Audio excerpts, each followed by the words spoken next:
How to add someone on Snapchat without it saying by search. So that's what I'm going to show you guys in the super quick and easy tutorial. So without further ado, let us begin. So just simply open up your Snapchat.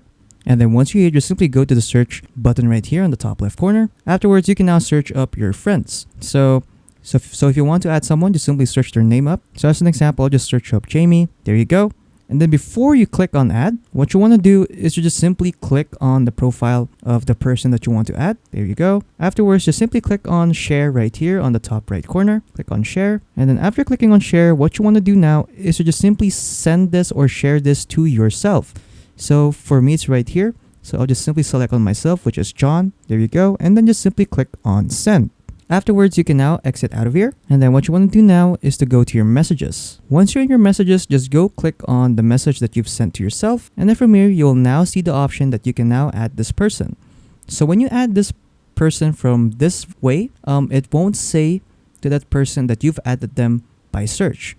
So yeah, so just simply click on add. And then there you go, that person is now added. And then after that, you're pretty much done. So yeah, that's pretty much it on how to add someone on Snapchat without it saying by search.